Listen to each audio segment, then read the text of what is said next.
Ambiance particulière au siège de la Commission électorale indépendante CEI, à quelques heures de la clôture de réception des dossiers de candidature pour les élections des députés à l'Assemblée nationale, dont le scrutin est prévu pour le samedi 27 décembre 2025. L'une des dynamiques notables est la détermination affichée des candidats indépendants dans plusieurs circonscriptions traditionnellement dominées par les grands partis politiques. Ces candidats se positionnent comme une véritable alternative, cherchant à bousculer l'échiquier politique local.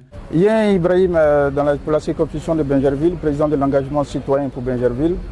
Nous venons de joindre l'acte à la promesse faite aux Bingervillois, qui était celle de faire le dépôt de la candidature avec l'intention de participer au scrutin direct pour les législatives de décembre 2025. Je pense que c'est un appel citoyen. Nous ne sommes pas à notre première expérience sur Bingerville. Nous sommes à la tête d'un mouvement local qui regroupe toutes les sensibilités de cette localité.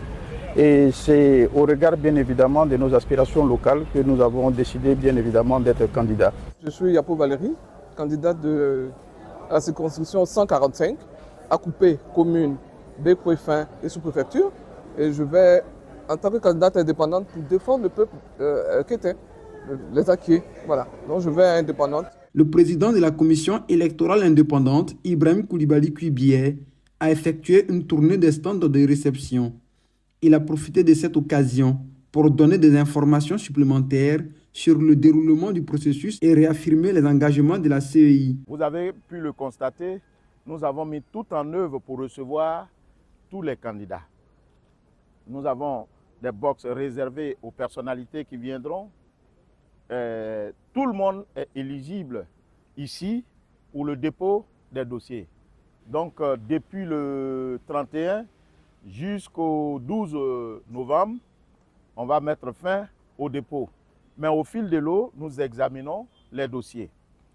L'une des innovations, c'est celle relative à la possibilité de rentrer en contact avec les candidats pour leur demander de venir régulariser les pièces qui ne remplissent pas plus ou moins les conditions. C'est-à-dire, je ne parle pas de conditions substantielles. Lorsque, par exemple, votre, comment on appelle ça, extrait d'acte de naissance date de plus de 3 mois, alors que la loi prescrit que ça soit moins de 3 mois, on invite le candidat, le potentiel candidat, à venir régulariser de tels actes. Ou bien quand le document qu'il a produit ne remplit pas certaines conditions de forme, on l'invite à aller régulariser. Ce sont des facilités que nous accordons aux candidats parce qu'en réalité, bien que la loi nous donne cette possibilité, ce n'est pas à la commission électorale ici de soustraire de l'affection du peuple le candidat. Après la clôture, l'étape cruciale du contentieux de l'éligibilité devant le Conseil constitutionnel débutera à partir du 19 novembre 2025, avant la campagne électorale prévue entre les 19 et 26 décembre 2025. Faut-il le rappeler, 255 sièges sont à pourvoir à l'Assemblée nationale de Côte d'Ivoire.